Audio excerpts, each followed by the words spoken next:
राजधानी लखनऊ में ठंड का कहर रुकने का नाम भी नहीं ले रहा है। आप देख सकते हैं कोहरे का असर इस तरह से है कि आसपास की विजिबिलिटी भी जो है वो दिखाई नहीं दे रही है। गाड़ियों को बाकायदा लाइट जला करके यहाँ पर चलना पड़ रहा है। पारे की हम बात करें तो पारा करीब 3 डिग्री के आसपास रात में पहुंच रहा है और दिन में पारा करीब 10 डिग्री के आसपास रह रहा है। लोगों को घर से निकलने के लिए राहत के रूप में आसपास आप देख सकते हैं अलाव जला करके रहना पड़ रहा है। यानी कहीं पर भी आप देख लीजिए, यहाँ पर अभी गवर्नमेंट्स की तरफ से तो किसी भी अलाव की व्यवस्था नहीं हुई है, लेकिन लोग अपनी शॉप्स के आसपास आप देख सकते हैं अलाव जला करके रखे हुए हैं, क्योंकि जिसकी वजह से लोग आए, ग्राहक कम से कम पहुंचे, क्योंकि ज्यादा ठंड होने की वजह से लोग दुकानों पर नहीं पहुंच रहे हैं। तो वो चीज आपको दिख सकती है कि हर दुकान के सामने आपको एक अलाव जो है वो जलता हुआ दिख जाएगा। यानी लोग अपने आप को किसी भी तरह से गर्म रखने की कोशिश कर रहे हैं। उत्तर प्रदेश की हम बात करें तो उत्तर प्रदेश में अब तक ठंड से करीब 70 लोगों की मौत हो चुकी है, जिसमें सबसे ज्यादा जो मौतें हुई हैं वो कानपुर में हुई हैं। करीब 36 मौतें जो हैं वो कानपुर में हुई हैं। उसी तरह मुरादाबाद की हम बात करें तो करीब 17 लोगों की मौत हुई है और विभिन्न जिलों में भी संख्या कहीं इसी के आसपास है। ट्रेन और प्लेन की हम बात करें तो लगातार वो लेट हैं। कई सारे ट्रेनें जो हैं वो कोहरे की वजह से रद्द भी हुई हैं। बहुत सारी फ्लाइटें जो हैं वो कोहरे की वजह से रद्द हुई हैं। यानी ये कहा जा सकता है कि कोहरे की वजह से काफी ज्यादा नुकसान जो है वो ट्रेन और प्लेन में भी लोगों को हो रहा है। मौसम वैज्ञानिकों की माने तो उनका मानना है कि जिस तरह से उत्तराखंड, हिमाचल में बर्फबारी हो रही है और पश्चिमी विक्षोभ बना हुआ है, उसकी वजह से यहाँ पर ठंड और गलन जो है वो और भी ज्यादा है। और अभी भी पश्चिमी हवाएं जो हैं वो लगातार बह रही हैं, जिससे आने वाले दिनों में ठंड और भी ज्यादा बढ़ेगी और आने वाले दिनों में बारिश की भी पूरी संभावनाएं हैं। हरिओम के साथ Vijay Mishra, India news, Lucknow.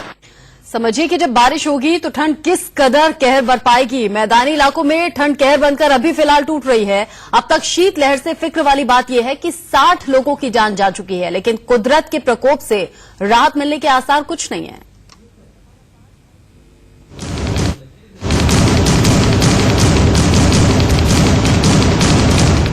Cold का किलर अटैक।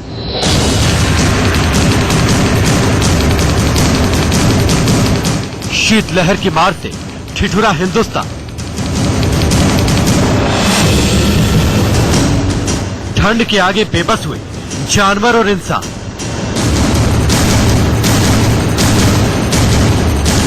ठंड का कहर अब इतना ज्यादा बढ़ चुका है कि जानलेवा हो चुका है। घर के अंदर बैठे हो या बाहर, हर जगह हड्डियों में गलन महसूस हो रही है। शरीर कांप रहा है। शरीर के एक एक रोए खड़े हो जा रहे हैं। दिल्ली एनसीआर में तो ठंड का आलम यह है कि दादा और परदादा ने भी ऐसी ठंड नहीं झेली होगी। ठंड ने 119 साल का रिकॉर्ड तोड़ दिया है।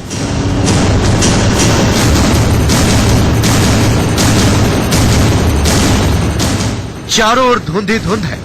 सूरज भी ठंड से कांपकर बादलों के पीछे दुबक चुका है। दिल्ली एनसीआर में अब इतनी ठंड पड़ चुकी है कि कोहरा एकदम आ चुका है। और आपको, मैं अपने कैमरा पर्सन को कहूंगा कि आपको एक बार आसपास दिखा दे कि कितना कोहरा पड़ रहा है। इतना है कि अगर मैं आपसे 1 फीट भी इस कैमरे से अभी अगर दूर हो जाऊं तो शायद ना दिखूं। ये आसपास जरा देख लीजिए कि आसपास की कुछ भी यहाँ पे नहीं दिख रही है। जो भी जितनी भी गाड़ियां जा रही है वो एकदम कम स्पीड पे अपनी गाड़ियां चला रहे हैं। वो इसी वजह से कि कोहरा अब इतना पड़ गया है।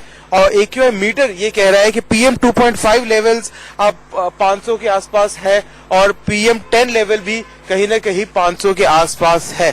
PM 2.5 और PM 10 लेवल्स 500 के आसपास, यानी very poor category, very poor category के आसपास पड़ती है। तो इस वजह से यहाँ पे पूरा एक स्मॉग का माहौल बन चुका है दिल्ली NCR के आसपास। राजस्थान के माउंट आबू में तो नए साल के स्वागत के लिए रात में पारा 0 के नीचे तक पहुंच जा रहा है। नलों का पानी जम गया है। तालाबों के पानी से बर्फ की मोटी चादर निकल रही है। लोगों के पास अलाव का सहारा लेने के अलावा कोई विकल्प नहीं बचा है।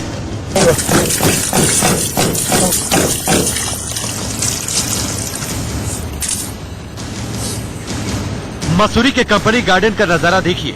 यहाँ लोग तो आए थे बोटिंग करने, लेकिन बोटिंग से पहले लोगों को झील में जमी बर्फ तोड़नी पड़ रही है।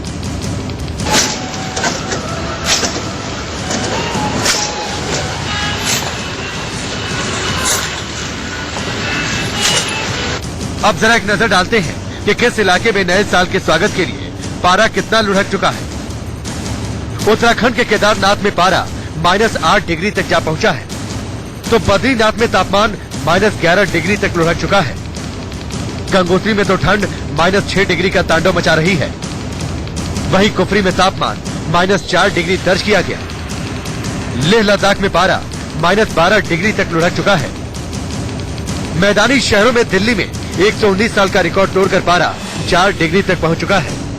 हिमाचल के लाहौल स्पीति में तो तापमान -22 डिग्री तक पहुंच चुका है।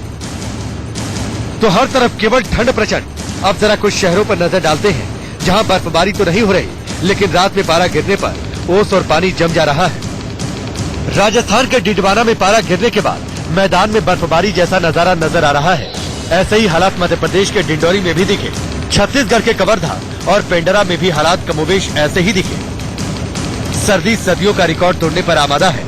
इंसान, जानवर, पेड़ पौधे हर कोई सर्दी के सितम से बेहाल है और फिलहाल आने वाले कुछ दिनों तक इससे राहत मिलती नजर नहीं आ रही। Bureau report, India news. जिस तरीके से सर्दी पड़ रही है, आप और हम कुछ कर नहीं सकते। कुदरती तौर पर इस सर्दी को हमें झेलना पड़ेगा, लेकिन जिस तरीके से 119 साल का सर्दी ने रिकॉर्ड तोड़ दिया है, इस सर्दी से बचने के लिए उपाय क्या करें, क्योंकि बीमारियां भी ये सर्दी साथ लेकर आई है। सर्दी में कौन सी बीमारियां लोगों को परेशान कर रही हैं या कर सकती हैं और उनसे कैसे बचा जाए, इंडिया न्यूज ने इस बारे में बातचीत की है एम्स के डायरेक्टर रणदीप गुलेरिया से। आप take lot of warm liquids, keep yourself warm. बाहर जा रहे हैं तो अपने आप को अच्छी तरह से कवर करके रखो। Don't take the winter lightly. और इसलिए जैसे मैंने कहा, अपने आप को अच्छी तरह से हेड कवर रखो, कैप डालो, टोपी डालो, कान अपने ढक के रखो, अपना मफलर या कुछ गला अच्छी तरह से कवर होना चाहिए। ड्रेस ऐसे डालो जो लेयर्स में हो, जिससे आपके अंदर हीट जो है वो प्रिजर्व रहे।